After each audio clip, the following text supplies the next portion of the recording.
It's the fastest growing insect-borne disease in the world and as big a threat as swine flu, according to World Health Organization statistics. Dengue fever, a debilitating and sometimes fatal disease, remains an enormous challenge for health authorities around the world. Here in Malaysia, a plan to release genetically modified mosquitoes into the wild to try and stop the disease has come under fire from environmentalists. Hello, I'm Shakun Tilasantharan. In this edition of 101 East, we ask if Malaysia's dengue fever plan is a bold step forward or a potentially disastrous experiment.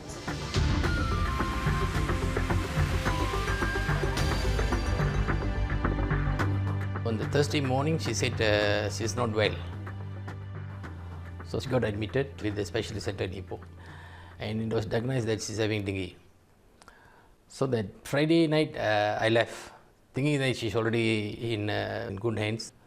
So Saturday, it's about 10 a.m., I received a call from my daughter saying that she's already in the ICU.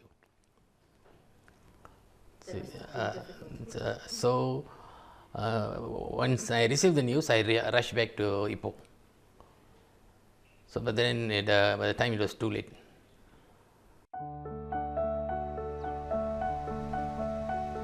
The past year has been a difficult one for Sokalingam Rajagopal and his family. His wife of 23 years, Kamala, died from dengue, leaving behind her husband and 3 teenage children. The family takes some time to be together as the first anniversary of her death looms close. Raja says her absence has left a big hole in the family.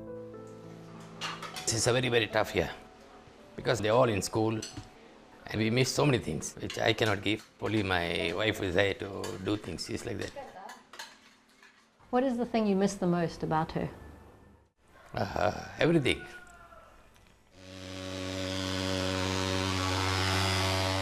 Stagnant pools of water are perfect breeding grounds for mosquito larvae which transmit the dengue virus.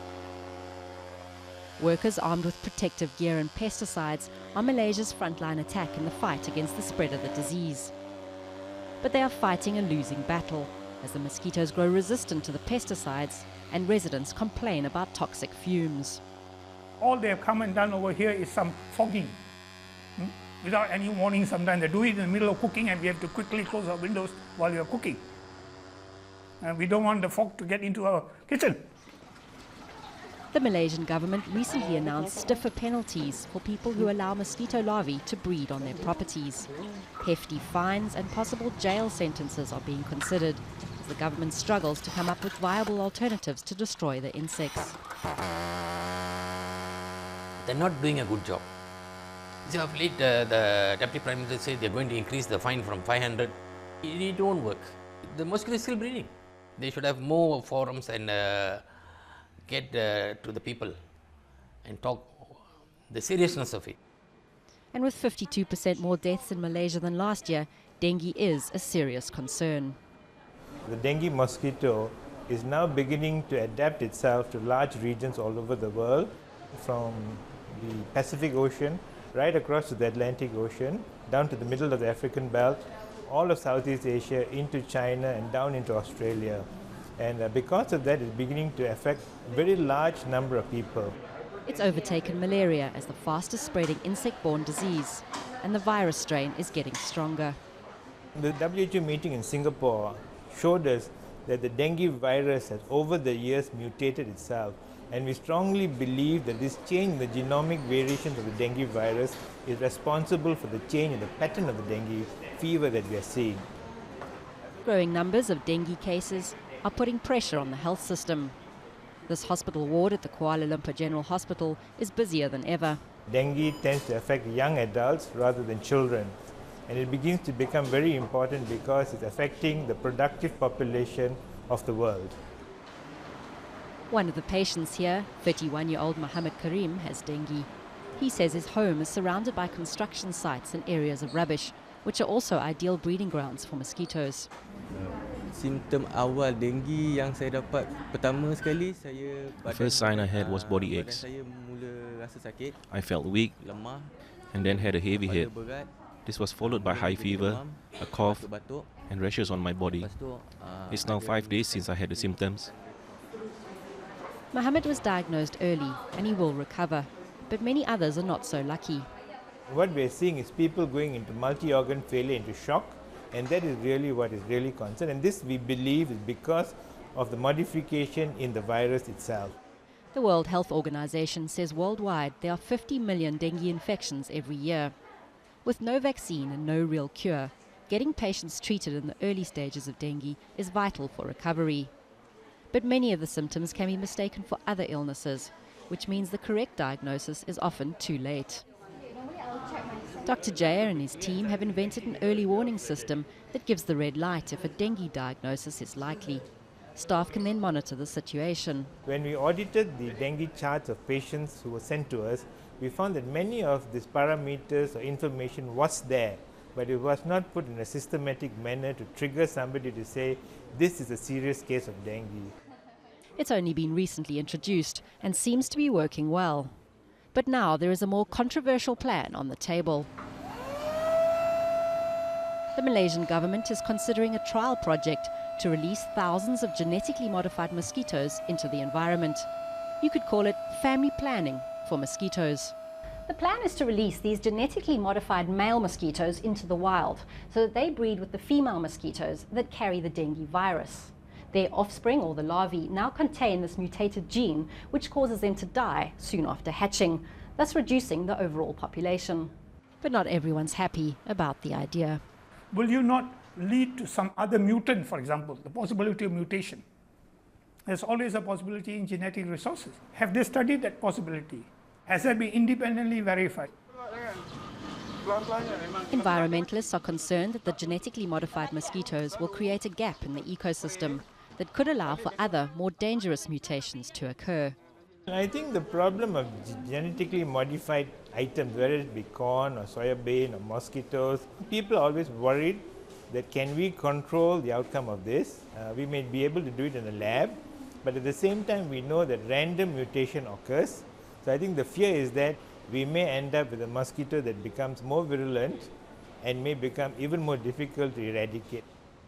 The same fears resulted in a proposed release 3 years ago being cancelled because of residents' objections.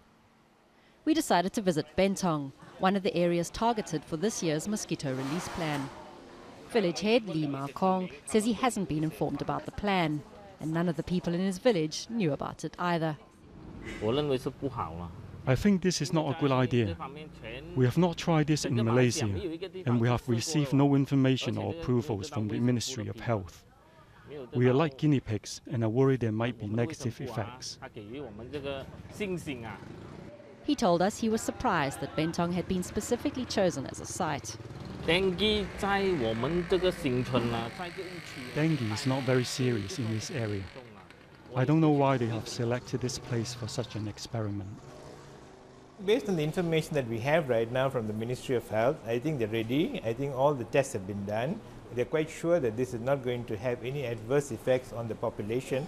But I think just to overcome public anxiety and fear, there has to be feedback from the public. Environmental groups are concerned that not enough safety mechanisms have been put in place. They feel the government is giving into pressure from the UK-based company who designed the gene manipulation. Oh, obviously, there are commercial interests there. The GM lobby, the biotechnology lobby is very strong. We are organizing a big do on my biotechnology to get people to accept all products of biotechnology happily with open arms and all that. But for dengue sufferers and their families, it's a blessing. Pandangan saya tentang program tu, In my opinion, it is really a great plan. memang bagus kalau kita buat. However, I would suggest that we do some serious testing first before implementing it. We have to look at the negative and positive side of the plan first. They must consider the side effects, like whether the authorities will know what to do if there are negative effects. And Raja says even though he's wary of genetic modification, he believes new solutions should be looked at. It could work, but then we don't know how foolproof is it. I think you see, end of the day, whatever we have to try it out. You know, otherwise we cannot eradicate these mosquitoes. And if they feel that's the best, then they should try it. Well and good. For Raja and his family, this experiment will be too late to save their mother's life, but they hope it can help to save others.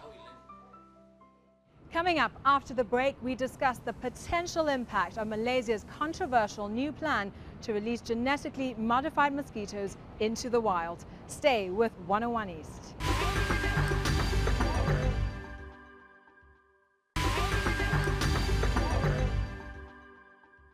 Welcome back to 101 East. This week we're in Kuala Lumpur, Malaysia, to discuss Malaysia's plan to release genetically modified mosquitoes into the wild to try and stop the spread of dengue. With me today is Dr. C.P. Ramachandran, an expert on mosquito-borne diseases and chairman of Medical Services Division Malaysia, and Professor Dr. Muhammad Osman, president of the Genetic Society of Malaysia, and Dr. Rosalie Omar, an environmental activist. Thank you very much for joining us. So if we could start with you, Dr. Ramachandran, how confident are you that this plan to use genetically modified mosquitoes is safe and will work? From the scientific point of view, all the studies that has been done at the Institute for Medical Research here in Kuala Lumpur has shown that safety is no more a concern. In fact, they have gone out of their way to show that, first of all, the release of male mosquitoes itself, male mosquitoes do not bite and they do not transmit anything.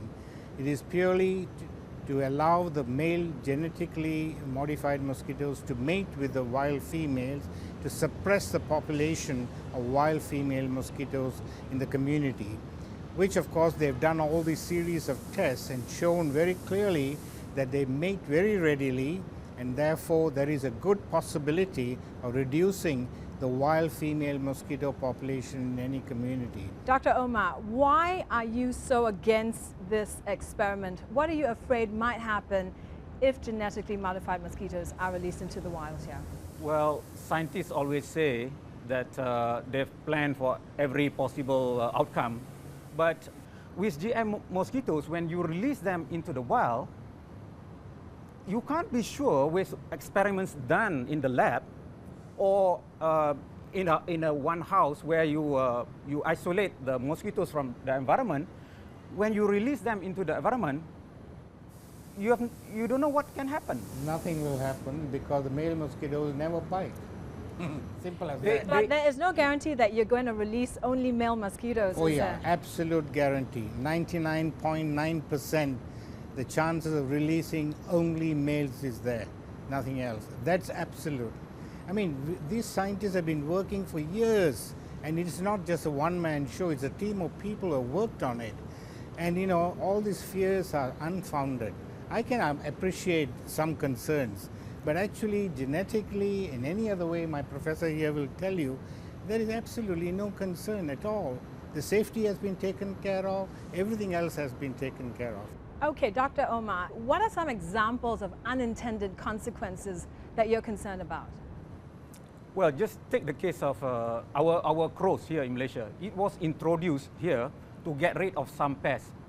But they, in turn, become so adaptable to Malaysia that they are expanded tremendously. And now you can see a team of shooters every now and then trying to get rid of them. But no, they still expand and still expanding, and nobody knows how to get rid of them. So once a species introduced become invasive, there's not much we can do. So that's the fear with GM mosquitoes. Now, you say only males are introduced, but these males are supposed to mate with females. And the larvae, for all the so-called contingencies to make them die, they could survive in the environment. And then some of them will be female mosquitoes, and they could bite humans. When they mate, the progeny automatically dies, either the larval stage or the pupal stage. It doesn't go any further. Absolutely, it doesn't. There's not a single case. And the studies done in the laboratory as well as minimal trials in the field have shown clearly there's no progeny. The whole idea is to end the cycle, reduce the population. So I think these are all information you've got it wrong in terms of genetic. We have so many other genetically proven instruments which is being used in healthcare. Genetically proved vaccines, recombinant vaccine. there are recombinant insulin, and so many things. It's the same story. Dr. Osman, do you share Dr. Omar's concerns? Well, I think this is a very controversial issue at hand here. I think we believe in safe use of biotechnology, and of course, biotechnology is here to stay. It's an engine for growth for Malaysia. I think we believe in science, and as far as we are concerned, when we talk about genetically modified organisms, we are constrained by these issues, which have been raised by Professor here and also Dr. Rusli. And I think we must take into account, because when we deliver this biotechnology, I think we must satisfy all the parties. There is no question that science is trying to overtake the public. No. I think what we have to do is to make sure that when we do this research, when we tell all the details of the research, they will satisfy both the scientific community as well as the public at large. So the public also must not be in a position that they may take this as a negative impact of science. So what I'm saying is, even the world has recognized biosafety is a big issue. And of course, when we talk about any technology, you cannot introduce any technology without any risk. So you have to do some kind of risk assessment. Exactly. There's very little possibility that you will introduce a GM organism with zero risk. Yeah. So what I'm saying here is, we must know this particular risk which has been raised here, and how can we have emergency plans to counteract if anything negative comes about. The Ministry of Science and Environment, they have the biosafety rules. All these experimental studies has gone through them at every stage of it from the IMR, and they have approved every level of the safety. It's also the genetic modification program, the biosafety, every aspect of it has gone through the committee, including Academy of Science, as I said. And so far, this impending trial is the first step towards releasing limited number. Even that has got to go through the biosafety, which it has. So it is not something, it has been very transparent so far in putting it across to everybody concerned about the various aspects of it. And there is absolutely, as far as I'm concerned, no danger involved at all in time. So can you guarantee that the unintended consequences that Dr. Omar has mentioned won't happen? In science, you should do experiments progressively, one step at a time. So one lab test, they've done that. Not one lab test, series. Not one. An experiment in a contained house, so the mosquitoes don't escape. They've done that. Now the next step is they are going to release right out in the wild. No, that is not true. That is not what they true. should do is, you know how many years they've taken? What they should do 6 is years to what release they should do what is the next step is We're release talking these mosquitoes in a series of islands so that they don't escape. If anything happens, the mosquitoes are confined to these islands. But no, they are going to release. No, we're not going to release out in the air. What is the actual plan? How will these mosquitoes be released? Well, these are, first of all, they're going to be released in an area where there is no dengue, nothing. Just to see what will be the results of the first step. That is, whether these genetically modified male mosquitoes will suppress the wild population of female mosquitoes in the field. That's the first step. That is the first level experiment out in the field. Having done that and monitored that, then you come to the next stage where you then release thousands of these things to bring down the infection in the community. So we are only at the first stage right now. All the other studies have been done in the laboratory situation. The first stage is to release these mosquitoes in an environment where there is no dengue, no transmission going on, to see whether it will interact with the wild female mosquitoes and bring their population down. Even at that stage, if it doesn't do, we can stop it. So it is not a question, it has taken 6 years of dedicated work by IMR scientists and other people in the world to come to this stage. It is not something they're playing around with germs or doing things out in the field. We got to be realistic. Science is something which is very, very, progressive in its approach, and every step of this study has been very carefully planned. When you do such a thing, you must take the risk factors into consideration. Risk benefits. If you think that the benefits you derive from this experiment or study far outweighs the risk factors, then we should go ahead. That's all it is all about. You can never be 100% sure, I agree with you, but the fact remains that dengue has become such a big problem. We don't have any antivirals to cure the infection. We don't have any vaccine yet. Hopefully it will come. The only method is vector control. And even in vector control, Singapore has been trying for years to control Aedes, and they have not even succeeded. So we got to have a control shoot from all angles. Genetic is one, it's not a standoff by itself. We got other methods as well. So we got to use all these methods to suppress the population of mosquitoes to a level, the threshold level for transmission is dropped. So we don't have transmission anymore. Okay. You said we have tried other methods. Now, I've lived in my home in KL here for nearly 12 years. Nobody from the Ministry of Health has ever come to me and say, sir, I want to check your house and see if there are mosquitoes in the house. 12 years, nobody. And you say, okay, you say dengue is a big problem. It is a big problem. But in the context of other diseases, other deaths, it is relatively a minor problem. Dr. Osman, very quickly, earlier you mentioned that it's important to keep the public informed about what's happened. Has there been sufficient public consultation about this project? I think both the scientists and also the public, who are actually at their heart trying to create this biosafety for the public, to be really on talking terms, so that when we do the experiment, it is really for both parties. It is not really trying to harm the public, but of course we need to have a very good balance, working relationships between scientists and also the public to find a science to eradicate this dengue is really not easy.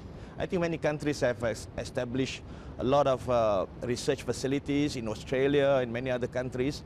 They're trying various ways. But I think we should not rule out the possibility of using a GM technology for the country. It can't be on standby own.